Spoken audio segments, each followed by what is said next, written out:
Preparation of solutions and dilutions. Solutions, this is a homogeneous mixture of gases, solids, or liquids in which the individual molecules of two or more substances are evenly dispersed throughout the medium. As for dilutions naman, this is a laboratory procedure in which the concentration of your sample or solution is reduced by the addition of a solvent or diluent. Basically, these two types of preparations are most oftenly encountered in the laboratory. Now, when you see laboratory results, they are often composed of two parts. We have an actual value and a unit. Let's just say that you've measured the fasting blood sugar of a patient. So, meron kayong makikita doon na result na 120 milligrams per deciliter. So, meron tayong actual value and its corresponding unit. It is recommended that those analytes that you will be measuring to be reported using moles of solute per volume of solution, and that is what you call the substance concentration, or the mass of a substance, yung preferred, no, rather than the SI units. You will often encounter milliequivalents per liter, meron ding mga international units, no, and so on. Now, let's start with solutions. Again, your solutions, this is a mixture of two or more substances. Take note that it should be homogeneous, walang buo-buo na particles. It should be uniform and even mixture. And then, that solution contains two or more components, basically one solvent and one or more solutes. Solvent, this is the component of a solution that is present in the greatest amount, while your solute is present in a lesser amount. So for example, you are preparing your coffee. The solvent there is the water, while the solute is the coffee powder. So that is an example of your solution. Solutions used in your laboratories and clinical settings are often liquids, and the solvent is nearly always water.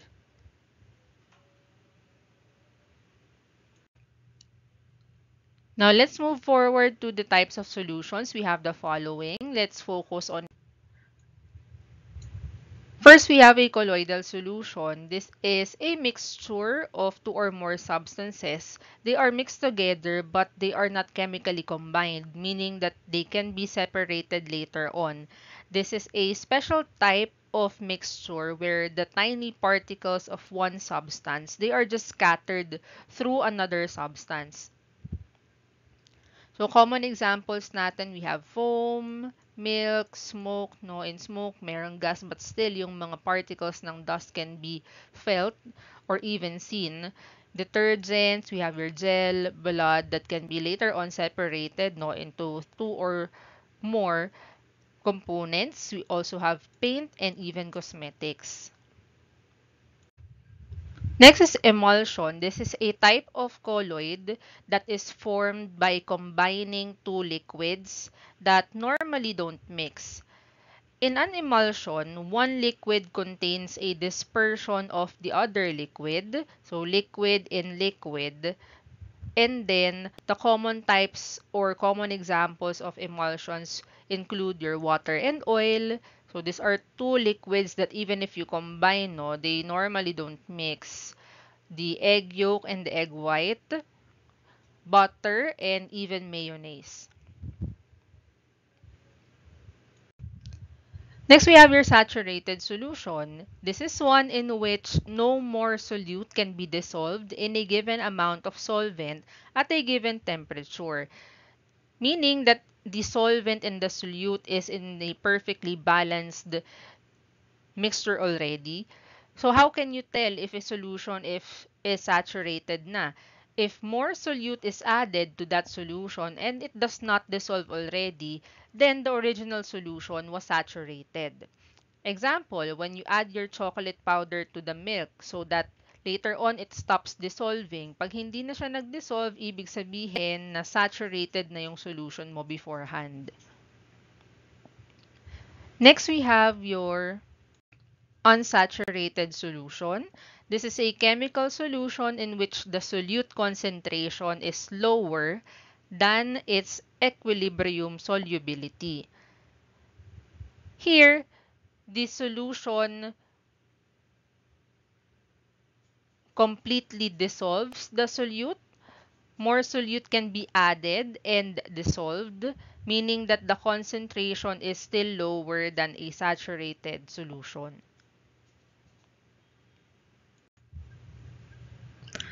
Now, since we're talking about the concentration of solutions earlier, no, your concentration of solutions, this refer to the weight and or the volume of the solute present in your specified amount of solvent or solution. We have three basic types of solutions. We have percent solutions, the molar solutions, and the normal solutions. Let's start with the percent solutions. Percent solutions, this is amount of solute in a solution that can be measured as a percentage of the total volume of the solution. It is expressed as equal parts per 100 or the amount of solute per 100 total units of solution. And we have three expressions of that. So it can be percent by mass, percent by volume, or mass volume percent. Basically, they have the same general characteristics in terms of formula because you are dividing the solute over the solution and then multiplied by 100 because this is expressed as a percentage. Now, if percent by mass, ang gagamitin mo lang, no, yung mass of your solute, it will be divided over the mass of your solution and then multiplied rather to 100. If volume, so volume yung kailangan mo, volume of the solute and volume of the solution, multiply by 100. And then if mass to volume percent naman, so your mass of solute in grams, over the volume of solution in milliliters multiplied by 100. Now, if there is a case that the solution is the one that is missing, the value of the solution yung missing, so again, what is the component of your solution? Solvent and the solute. So if you're looking for the value of the solution, you can just add your solute, value of the solute, plus the value of the solvent.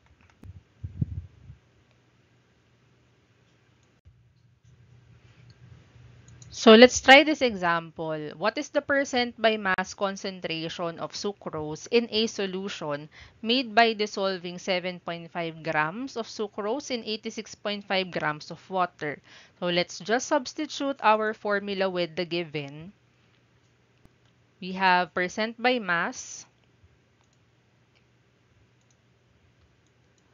mass of solute divided by mass of solution multiplied by 100. Do we have the mass of solute? So we have, yes, 7.5 grams of sucrose.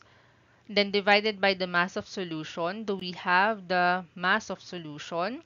Wala, no? But given naman yung ating solvent, which is 86.5 grams of water, so you'll just add your solute to your solvent. And then, just divide, no, 7.5 divided by 94 multiplied by 100 to get your percentage. Then your final answer is 7.98% of sucrose solution. Let's try this example. What is the percent by volume concentration if a 2 ml of concentrated hydrochloric acid is diluted with 80 ml of distilled water? So let's just substitute again the formula with our given. Given is 2 ml concentrated hydrochloric acid, which is the volume of our solute. How about the solution? Hindi ulit binigay, no, yung total. But still, you have your solute and your solvent, so you'll just have to add. So 2 ml concentration plus 80 ml of your distilled water multiplied by 100. So 2 ml divided by 82, you will get 2.44% of hydrochloric acid solution. Another example, what is the concentration of a 200 ml solution containing 1.8 grams of your sodium chloride? So here meron na tayong mass and volume. So mass volume percent, still no solute over the solution. So mass of your solute divided by the volume of the solution multiplied by 100. You have your given na 1.8 grams of sodium chloride. This is the mass, no, since it's in grams. And then divided by the ml of your solution, which is 200 ml. Multiplied by 100, you will get 0.9% sodium chloride solution, or pwede rin naman yung grams per ml sodium chloride solution.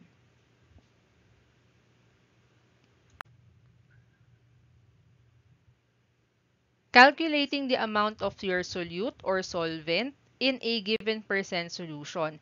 Meaning, ang nawawala naman natin dito is the solute and the data of the solvent.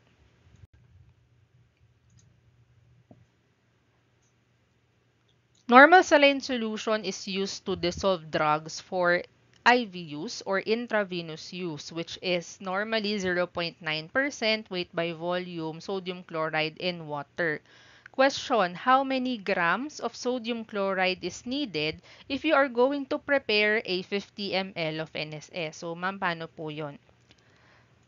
So again, you know the basic formula of your percent solution. So since binigay naman dito yung percent ng ating mass per volume, so you have now the idea na, oh, pwede kong gamitin yung original na formula for the mass volume percent. So again, for mass volume percent, you will be needing the mass of the solute and the volume of the solution. Ang given sa atin dito is only the volume of your solution. So we are now looking for the mass of the solute. So, substitute lang natin kung ano yung given. We have the mass per volume percent, which is 0.9%, equals to mass of solute is X because this is missing, divided by the volume of the solution, so multiplied by 100. You will just multiply no, yung ating mass to volume percent to the volume of the solution, and then for us to cancel out yung katabi ng missing natin na X, divide lang din natin to cancel 100. So 0.9 times 50 divided by 100, you will now get the mass of your solute, which is 0.5 grams sodium chloride.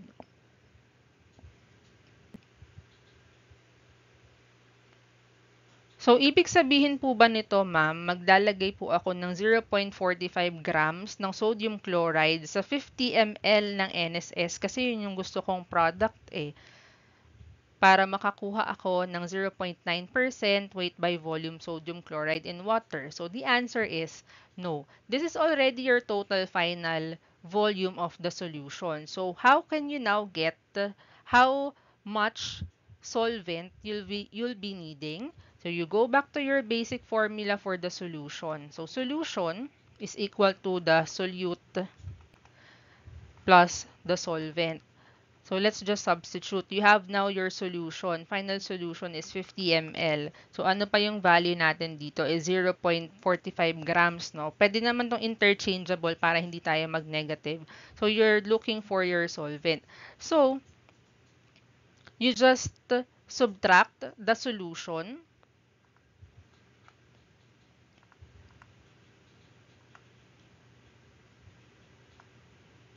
$50 ml, then minus yung solute natin, 0.45 grams. So, you will now get your value for the solvent. 50 minus 0.45, no, you will have 49.55 ml of your solvent. So here, no, in water yung sinabi. So your solvent now is water. 0.45 grams ng sodium chloride plus yung ating 49.55 ml of the water, so that you'll be able to get your 50 ml NSS na merong 0.9% weight by volume.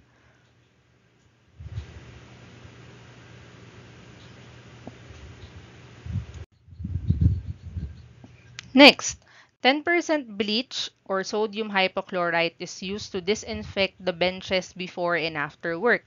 It denatures protein and microorganisms and is therefore effective in killing your bacteria, fungus, and viruses. Question. First, no, how much bleach is needed to make 100 milliliters of your 10% bleach sodium hypochlorite solution? So it's somewhat similar to the previous example natin, no? So let's try to answer now. Ang hinahanap natin dito is how much bleach yung kailangan to make that percentage. So, let's go back to the original formula. Here, you have your percent by volume and you have your original formula. What are now are given? We have your percent by volume. And then given din yung volume of the solution, nawawala yung ating volume of the solute. So just like earlier, no, let's just multiply and then divide so that we can cancel out the value before x. So you will end up having 10% no multiplied by 100 ml divided by 100. Then you'll arrive with 10 ml bleach solution.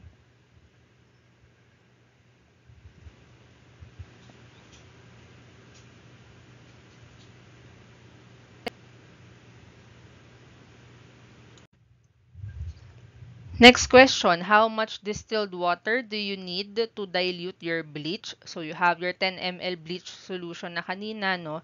So now, you'll just be needing your solvent, which is the water. Meron ka ng solute eh. So, solute plus solvent, that is your solution.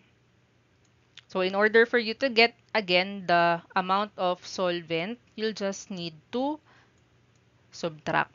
So, amount of solvent, yun yung nating nawawala. You subtract the volume of your solution to the amount of solute, and then you will have now the value of your solvent, which is 90 ml distilled water.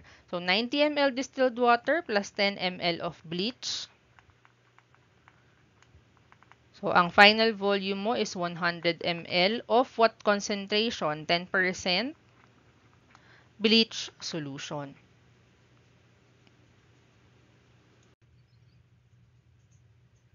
Next, we have molar solutions. Solution containing 1 gram molecular weight of the substance per liter of the solution. You can use either of the two formulas. If the mole of the solute and the liter of the solution is given, you use this one. If only the grams of the solute and the molecular weight is given, you can use this example. So let's try to use it in our practice questions. First, determine the molarity of a solution containing 4.35 moles of your potassium permanganate dissolved in enough water to give you 750 ml of the solution. So, what solution or formula will we use? Given naman yung moles, no? And the liter of the solution, given ba hindi? So, we still need to derive the liter out of this. How will we do that? We first convert 750 ml multiplied by 1 liter, and in 1 liter, merong 1,000 ml. Cancel out the like term, so 750 no, divided by 1,000, you will get 0.75 liters.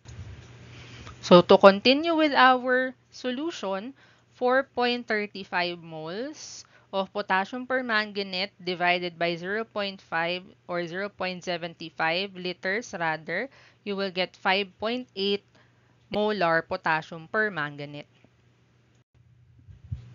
So, how about if the grams is given? Determine the molarity of a solution containing 20 grams of sodium hydroxide dissolved in enough water to give you 1.50 liters of solution. You can use this formula kasi grams yung binigay. And for the molecular weight, paano po natin yun kukunin? From this given here, you have your sodium hydroxide. So, per atom ng ating element, sa sodium, no, the molecular weight is 23.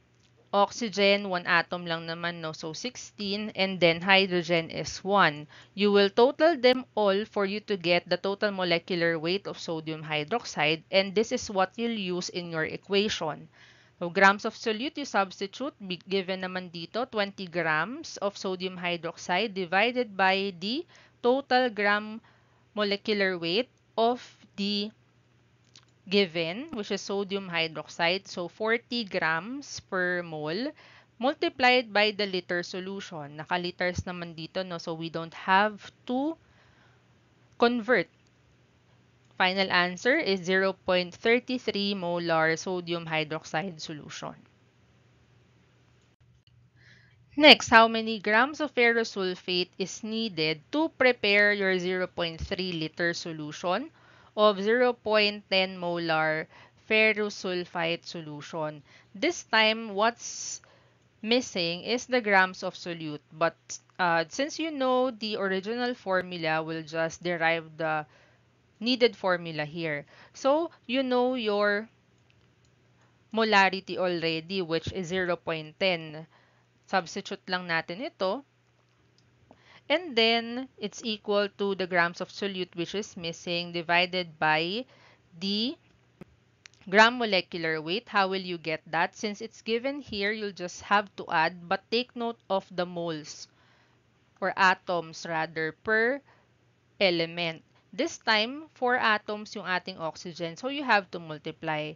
For iron, 55.85 plus sa ating sulfur, 32.06. Oxygen has 4 atoms. So, yung 16 niya sa isang element, you have to multiply to 4. So, that is 64. You'll just have to add and then the total will be your gram molecular weight for ferrous sulfate, 151.88 grams per mole multiplied by 0.30 liters. So, let's derive. X is equal to 0.10 multiplied by this one. So, 151.88 multiplied by 0.30, you'll arrive with 4.56 grams of ferrous sulfate.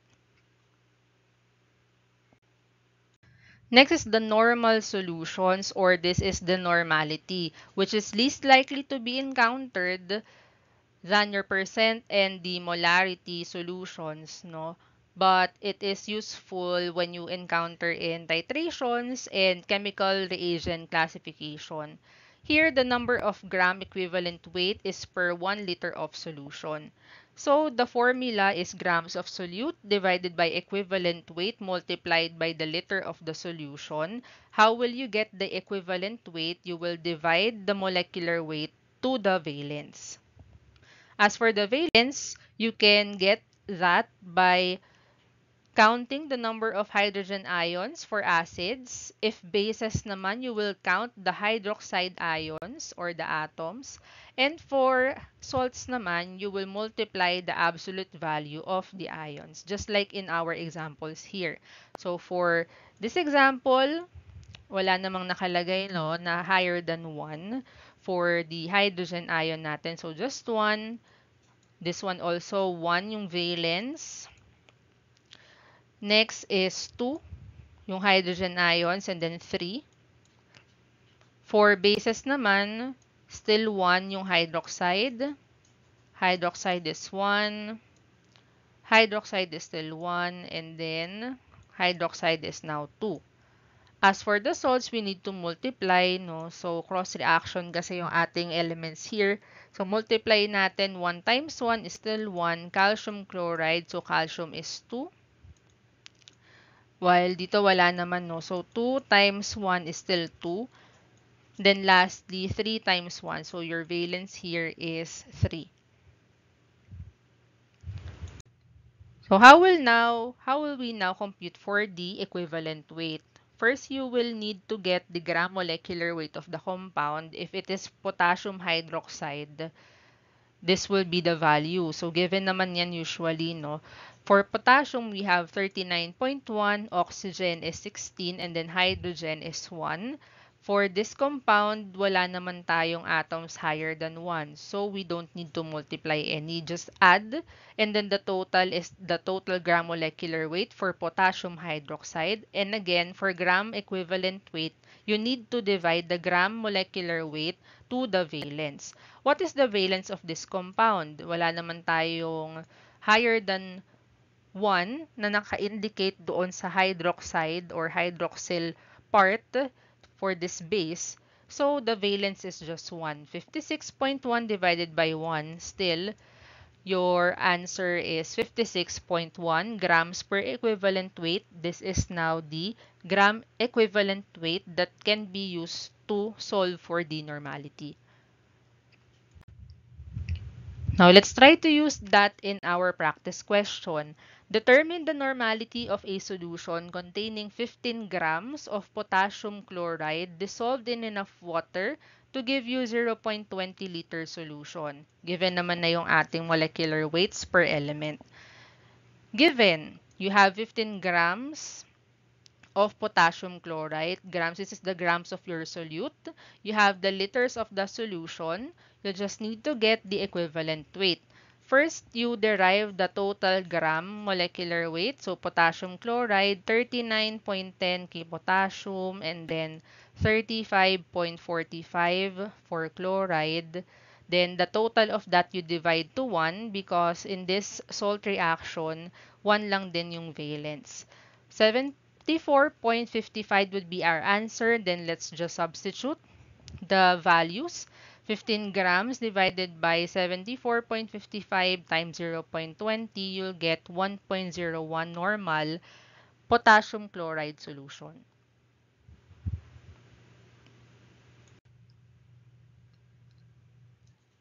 Also remember that normality is always equal or greater than molarity of the compound. So, if you encounter this given, you can use the following formulas. For number 1 or letter A, what is the molarity of a 2 normal sodium chloride solution? You can use this formula, normality divided by valence. Normality is 2, and then the valence is 1 because dissolved solution, no, wala namang higher than 1 again na subscript sa kanila. So, 2 divided by 1, your molarity is 2 molar sodium chloride solution. And then second, what is the normality of a 5 molar sulfuric acid? You can use this formula, molarity times the valence. So, molarity is 5 multiplied by 2. 2 yung valence because of the acid. Don't mistake it for this one, ha? For acids, we will look at the hydrogen ion. So, this is 2. 5 times 2, 10 normal sulfuric acid solution. Moving forward to the dilutions, which represents the ratio of your concentrated or stock material to the total final volume of a solution. When you are doing dilutions, you have your stock material or stock solution, which is the original volume and the original concentration of a solution, and you want that to have a lower concentration. Kaya from the stock solution, kukuha ka ngayon ng aliquot na tinatawag. When you say aliquot, this is a carefully measured volumes from the stock material or your stock solution, and from there, you will dilute it to your desired volume and concentration. Whenever the solution is diluted, the volume will be increased and the concentration is decreased. But the total amount of your solute still remains unchanged. So, pag pataas ng pataas yung ating dilution, mas bumababa din yung ating concentration. So, they have an inversely proportional or inversely related characteristic.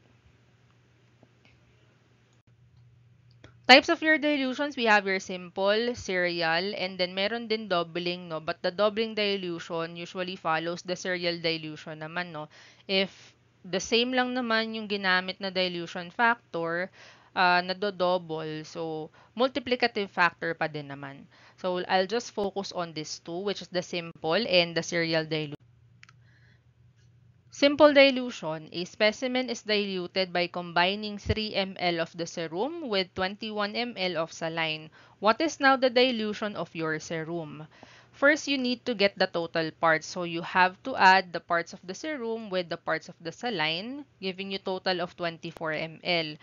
And since you are just looking for the dilution of the serum, you will divide the total parts with the sample volume. So 3 ml divide by 3 ml divided by 24 ml divide by 3 ml, that would be equal to 1:8. This is now dilution of the specimen. How about the serial dilution? Serial meaning there is a series or several successive dilutions made on a specific sample. So this is also defined as your multiple progressive dilutions.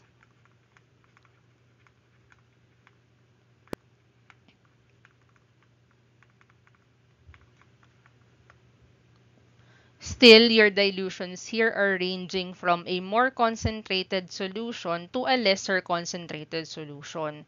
This is usually done if you want to determine a titer. And take note that when solving these types of dilutions, serial dilutions, they are multiplicative. Let's now move forward to our example. A serum specimen is successively diluted 1:2, 1:2, and then 1:2 with saline, meaning nagkaroon ng tatlong dilutions. What is now the final dilution of your specimen? Initially, no, when you dilute it ng 1:2, 1:2 pa lang yung dilution niya sa first dilution. If from this one, dinilute ulit siya ng 1:2, what is now the current dilution sa second time na sinubject siya sa 1:2?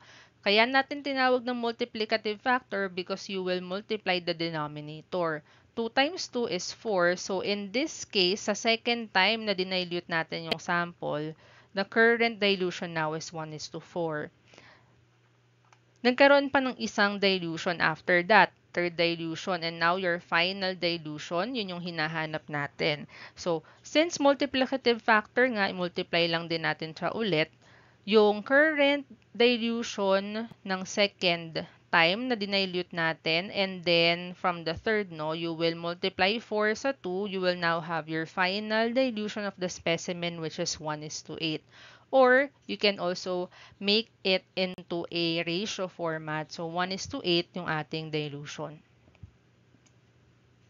Let's now move forward to the preparation of your working solution from your stock solution. You can use the C1V1 or C2V2 standard formula. Let's now try to solve this practice question. What is the initial volume of 40% formaldehyde diluted to prepare 100 ml of 10% formaldehyde solution? Let's first look at the given. V1C1. Initial concentration is 40%. Initial volume is what's missing.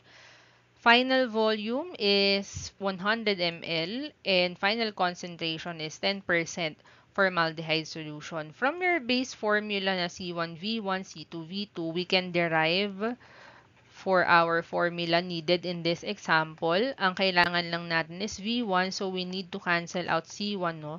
Para V1 na lang yung matira. So, volume 1 or initial volume is equivalent to C2V2 divided by C1. C2, that is 10% multiplied by V2, which is 100 ml, divided by 40%. Cancel out like terms, no? You will end up with 1000 ml divided by 40. Initial volume is 25 ml. Second example, what is the final concentration of a 50 ml 90% methanol diluted to prepare a 200 ml methanol solution? What is now our given? V1 is 50 ml and then V2 200 ml. Then final concentration yung nawawala. C1 is 90%.